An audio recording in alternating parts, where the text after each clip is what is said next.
you touched on the talent piece, which I agree. I don't know that talent is geographically co-located in any necessarily specific way. There's great talents pretty much everywhere you look. Although I would add that culture and engagement and having diversity of thought actually lends itself to being geographically disparate. If you want people that have different thoughts, different backgrounds, different mindsets, you can't be looking at one physical location in many cases. You really want to just cast a wide net and evaluate everybody based on their merits. Welcome to Grow Think Tank. This is the one and only place where you will get insight from the founders and the CEOs of the fastest growing privately held companies. I am the host. My name is Hammett. I help leaders and their teams navigate the defining moments of their growth. Are you ready to grow? Every company wants to hire the most talented people, and attracting talent in today's marketplace is one of the number one concerns for all CEOs and frankly for all companies that are growing fast, and they need employees to help them with that journey. Now, when you think about hiring the best people, do you think they all live within 20 miles of you, maybe 30 miles of you? The answer is probably no. Your best employees are not probably located near your core offices. And I bring this up because today we look at hiring location-independent employees. Our special guest is the founder and CEO of Infused Innovations. They were 3-time Inc. list winner, but we talk with Jeffrey Wilhelm about hiring location-independent employees. Now, what we uncover and decide here is some of the details of their hiring process. You can learn from that. You can model this from them. Pretty easy for you to actually take that and change your current processes a little bit. Maybe it's just adding a few things here and there. We also look at what does it take to onboard those people as well. Now, all of this inside today's packed episode about hiring location-independent employees will serve you as you continue to scale your company. If you're looking to attract talent, this is your interview. Now, before we jump into the interview, let me ask you a question. Do you have a fully formed leadership development process inside your business? Are you at the point where you're thinking about the emerging leaders that are on the horizon? How are we supporting them? How are we coaching them? How are we developing them, giving them skills? Well, that's exactly what we do here. We have a leadership development program called Leadership On-Ramp. Now, this program will help you really create a meaningful difference in how you develop your employees. And it's based on some cutting edge work that we do that is the PEC, learning development model. And when we looked at what does it take to truly transfer knowledge from people, this PEC model is something that I think you want to make sure you understand. It stands for personalization, which is about the content is for fast growth companies, which is very different than slow growth. We also have the E in there for engagement, types of engagement. It takes many types of engagement to engage the audio, visual, and kinesthetic learners, and adult learners need various types of engagement to help them truly understand the models and use them inside of their daily business. And that is exactly what we do to do that fast. And then also the C is for coaching. A lot of programs don't have coaches. They may have facilitators. They may have people that will teach you how to do things, but they don't have the coaching style that really makes a difference when you actually think about getting someone from a place of unsure or stuck to clarity and how to move forward. Coaching is the best model for that. And I could give you stats after stats on this, but it really does make a difference to have these 3 things inside of your leadership development process: the personalization, engagement types, and then also the coaching that supports them in that journey. Now, if you're curious about what this is, all you have to do is schedule a call with me. It's genehammett.com. Schedule your call today. We will talk about your business, your leadership development needs, and we will create a plan for you and see where the gaps are. I will certainly recommend with you if this is a fit for you, and I will also recommend if it's not a fit. So if you're curious about what leadership development could look like for it to be a competitive advantage inside your organization, make sure you check out genehammett.com and schedule your call today. Now, here's the interview with Jeff. Jeff, how are you? I'm wonderful, thanks. I'm excited to have you on the podcast today. We're going to talk about, hiring location independent employees and what that really means. Before we get there, I'd love you to tell us about your company, Infused Innovations. Sure, thank you. And yeah, Infused Innovations is a digital transformation and advisory organization. We are a Microsoft Gold partner, so a lot of the technology solutions that we deliver are based on that platform, but we do not like to lead with technology as the primary conversation point. We'd really like to understand where an organization's going strategically and help them get there. We try to do everything that we offer against a framework we call Secure Intelligent Workplace, which has really been the story of the last 24 months of our COVID world. I want to give you a chance to share maybe some trends that we see that maybe we don't even know that are happening over the next 5 years as it comes to security and collaboration and the other elements of a independent workforce. What do you see those trends? Yeah, that's a great question. I mean, I think the biggest trend is the continuation of the hybrid work model or the modern work model. You know, I don't love saying the new normal, but I do think a lot of organizations have had to reconcile with or embrace more flexible styles of work. Of course, coming with flexible styles of work and flexible locations of work means security becomes, as you noted, a more important conversation topic. You know, not to use buzzwords, but zero trust security is a sort of industry term that's been bandied about a bit recently. And effectively, it changes the mindset of an organization to almost assume breach in many ways, which makes you think differently about how you might outfit an employee that's working remotely, how you might engage productively with an employee that's remote, but basically just has to change the mindset of an organization to be a little bit more security conscious, as we all want there to be an appropriate gradient between security and productivity. Well, that gives you a chance to share what you guys are doing and what you're seeing coming forward. I want to dive into this whole topic. This is not going away. Like, you don't feel like this hiring talented people that are location independent, to my opinion, is a smart play. It's not just for small businesses, it's everyone. If you want the most talented people, you're going to look beyond your geographic limitations. Is that what you guys see? It's absolutely what we see. And, you know, you touched on the talent piece, which I agree. You know, I don't know that talent is geographically co-located in any necessarily specific way. There's great talent pretty much everywhere you look. Although I would add that culture and engagement and having diversity of thought actually lends itself to being geographically disparate. If you want people that have different thoughts, different backgrounds, different mindsets, you can't be looking at one physical location in many cases. You really want to just cast a wide net and evaluate everybody based on their merits. You know, going back to what we talked about, we're looking at hiring location independent employees. What do you do in your hiring process that we could learn from as it relates to people that don't live near you? I mean, one of the things we do is really try to make sure that during the interview process, because we all have to be a team if this person comes on board, that during the interview process, we have both peers, right? People they would be collaborating with were they to come into the company, but also people that they would not be necessarily directly collaborating with as part of the interview process. We find that makes a difference. It gives a wider perspective on the person. We also really try to dig below the skill set side and into sort of who is this person we're talking to.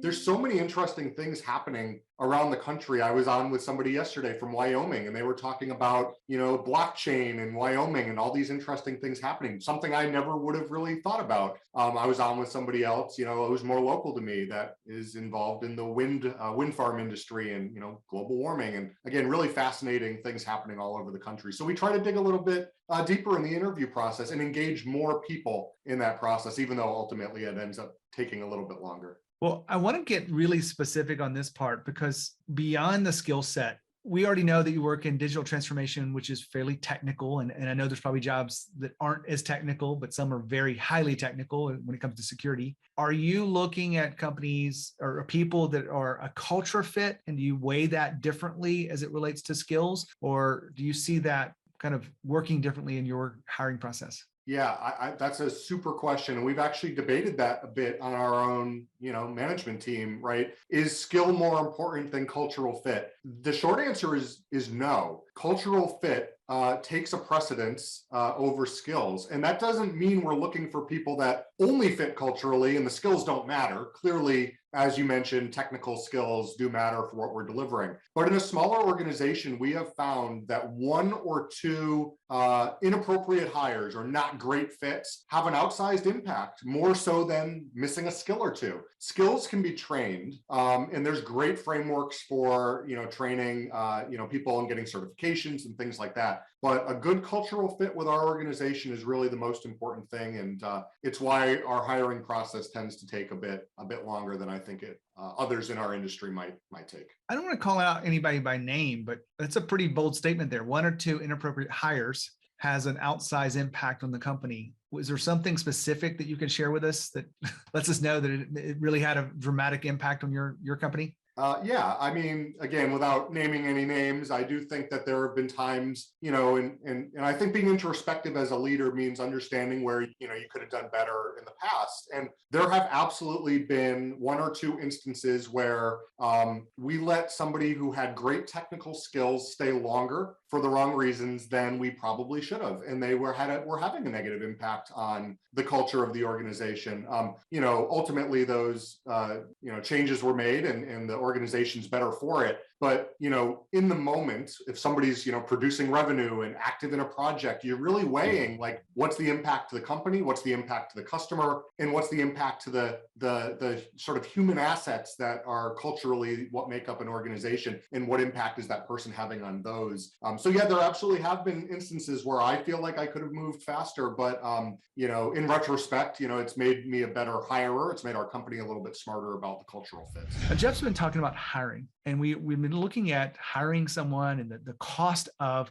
an inappropriate hire. I want to share with you one example or the story of this that happened many years ago. And I was talking to a CEO and their COO in just a session of what's their priorities. I do this quite often with people, and this was a paid session with me, and it's about a half day. And we were able to sit down and say, one of the priorities of this business was there was a high-performing employee that was toxic. Having an impact on the business was really wreaking havoc. People were leaving. It was costing the company hard money. I mentioned this to you because it wasn't really clear at first, because he talked about how good she was at her job and how important she is to growing and scaling the company in her role. But she was also driving people away. And he mentioned in there that this was such a priority that I'm going to spend half my day to make sure that I find the right replacement. And it might even be two people because she's so good at what she's doing, but she's also untrustworthy and she actually lies to cover this up. And this is just, to me, it's not tolerable. And I shared this story with you because I checked back with them 6 months later and she was still there. And they were feeling the impact. A few more people had left, and they were having trouble staffing the companies to work in roles around her. And that is dangerous for growth. I think you can see it. And I share this story with you because one toxic employee can really wreak havoc on all of the company and what you're trying to do and unwind all the good stuff.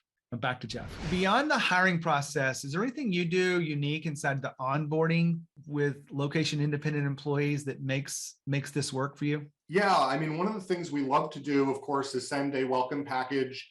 Sometimes what we'll do is look for a restaurant nearby a new hire, something that they might know of that they might have gone to, something local to them, and get them a gift certificate or something to it. So they feel like we're trying to bring some element of their local culture into, this national organization that we're building. But there's a lot of other things we do as well. I mean, just, as far as onboarding and shadowing of staff that either are peers of theirs or outside, sort of their initial direct circle. That shadowing process works really nicely. But beyond that, we do things like, company coffee talks where people can come when their schedule allows it and just have open conversations with anybody on pretty much any topic. We do event nights that are kind of fun to make people feel like they're part of something. And we've had some really interesting ones of those. We also do a by public, I mean within our organization, public recognition, where if somebody in the organization helps somebody else, they can award points to that person, publicly acknowledge the contributions, and those points can be redeemed for things like gift cards and things like that. So we try to make it a very transparently beneficial process for somebody, whether it's onboarding or somebody who's been here for years, and have everybody feel like they're part of that engaged model. I want to take us into something that's really got to be discussed in this world is retaining talented employees. I do feel like the norm for work is more of a hybrid approach. People want to have some portion of their time on their own. Studies are showing that their productivity is just as good, if not better, to be able to have your own kind of workspace, not having to go into the office. And there's many benefits of that. But what are you guys doing to retain your talent? Yeah, we pay relatively well, I think very competitively. We fully fund staff that want to get additional training and certifications, even if it's not necessarily a path that we would have wanted them to go down. We let them, curate their own journey, and we fund that. Some of the things that we do around, the engagement and collaboration. We also, I think, are very transparent with the staff around the health of the organization, financially, the trajectory of the organization, what we think might be happening or not, wins and losses. So it makes everybody feel like they're part of the solution. And I think beyond all of that, we do not measure time in the chair. We measure outcomes and customer satisfaction of the staff doing their job. So that means that, if you're a single mom who needs to bring your child to the dentist at 2 p.m., or you're, somebody who's going to close on their new house in the middle of the day and you got to take some time off, or you got to take a few minutes off just for a mental break because it's what's right for you, we support that. We're measuring outcomes. We're measuring satisfaction, customers and staff. And we want people to feel like they're here for the right reasons. We would never want to force somebody to stay if they didn't want to be here. And I think that's a big part of retainment. Retaining staff is not trying to force people to stay for the wrong reasons, but having them make their own decisions in that way. Jeff just talked about transparency and how important it is to be transparent in our work environment. Now, I believe this to be true because a lot of people will open up financially and talk about some of the things, but we also want to make sure we're talking about real, honest, direct conversations. And that's another form of transparency. One example I would give, if I was on a stage, because I do this from time to time, where we talk about culture and we talk about things that are create a sense of ownership, and transparency is one of those. An example I will give you is HubSpot. HubSpot believes in having a remarkably transparent organization. In fact, when they went public, they had to make every employee designators. Well, they didn't have to, but they chose to because it was such a powerful force inside the growth of their company. And I wanted you to understand what that means. So back to Jeff. We've been talking about hiring location independent employees with Jeff, and I'm just curious, what else have we not touched on that you feel like is a critical component of this hiring process and retaining this talent? I feel like we've touched on a lot of it. I will say that we eat our own dog food a bit. I mentioned at the beginning our secure, intelligent workplace, philosophy.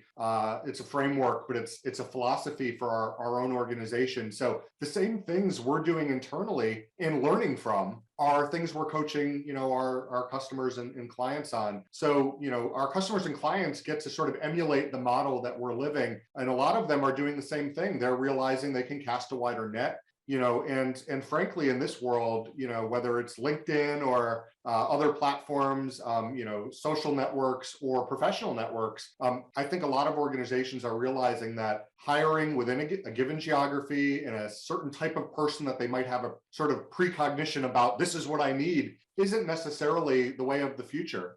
So I don't know if that's necessarily a novel approach. I hope it's not. I hope more organizations are doing more of that, especially given the last 24 months. But we've had great success doing it, and we've been able to find staff that we probably never would have found if we'd been looking within 20 or 30 miles of a specific physical location, including staff that have a very wide, varied background. Different majors, different folks that haven't gone to school sort of professionally or have taught themselves. It's really just fascinating, the people you meet sort of casting a wide net. I want to spend the rest of our time, Jeff, talking about how do you lead a location independent workforce? I know you mentioned coffee talks and events, and those are things that I know add to this, but what else are you doing to truly lead people, develop them over time? What can we learn from that process? Yeah, I mean, transparency, trust, and mentorship are probably the three, sort of keywords that I try and keep in my mind, at least. Transparency and making staff feel like they're not just staff. They're, almost owners, right? They understand what's going on in the business. We're being transparent with them. Again, wins and losses. I find that really helps people feel like they're part of the solution and part of what we're building, regardless of the level they are in the organization. Trust, right? Trusting that people will do the right thing when given here's the framework you're operating within. Here's the expectations we have for you. We're not measuring, how many hours a day you're banging your hands against a keyboard. We're measuring the outcomes and the satisfaction of the customers you're working with and the outcomes therein. And then mentorship. I try to mentor quite a bit. I do it both within Infused Innovations, and I belong to a number of mentoring organizations, Venture Mentoring Services, which is an MIT, sort of offshoot, and a number of others, Year Up, which is a national, sort of mentoring organization, and a bunch of others that I think just do great things. And I do that both internally and externally. And I think spending time with people that are on the front lines or people that are in leadership positions and trying to make sure people understand they have a career trajectory and path that I want to support. I want to be there for them to help them. It wasn't that long ago that I was an engineer. It wasn't that long ago that I was questioning, do I have imposter syndrome? Am I doing the right thing? And as a CEO, I hate to say it, but not all of that goes away. And surrounding yourself with smart people that can mentor me too is something that's really important to me. Previous CEOs that I've worked with, people that have been COOs of mine, they work here at Infused Innovations too, and I get a lot of value from what they bring to the table.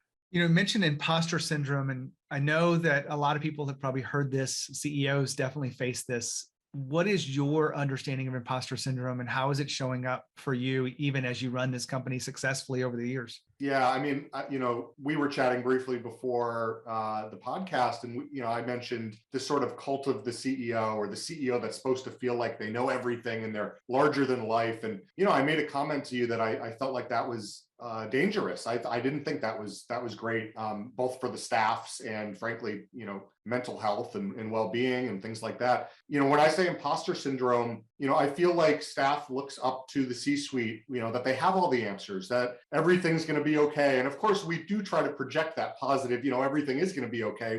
We do have the ship's headed in the right direction and we feel like we're making the right decisions. But there are absolutely moments, and I've been in small organizations and large, there are absolutely moments when you question, is this the right financial move, tactical move, strategic move? Who should I ask for guidance that's been through this before? And what does that mean? And optically, what does that mean? So yeah, when I say imposter syndrome, I just really am referring to, and I think hopefully others, see it the same way, that we don't always have to have all the answers. And in some cases, we might have more answers than we think we do, but it's okay to ask people for help and ask for, guidance along the way. We don't have to know everything. Well said, Jeff. I really appreciate you being here, sharing your wisdom. This whole process of hiring location independent employees is important and really something that I feel like our audience will learn from. Oh, thank you so much, Gene. I appreciate that. Here's a chance for me to reflect back on what you've just heard and how I take this and apply it to what we're doing.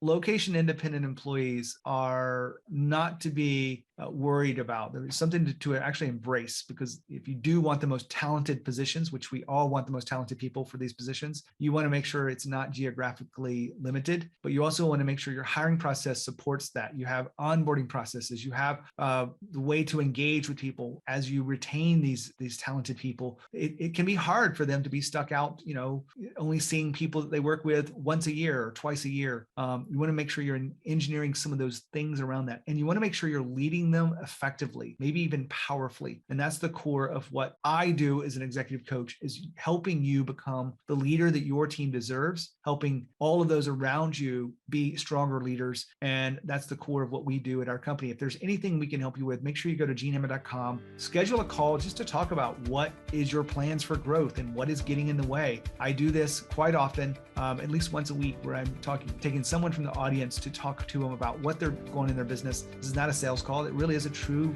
chance to give and help support others that are listening in and the audience. So make sure you go to genehammett.com and schedule your call today. When you think of growth and you think of leadership, think of Growth Think Tank. As always, the courage. We'll see you next time.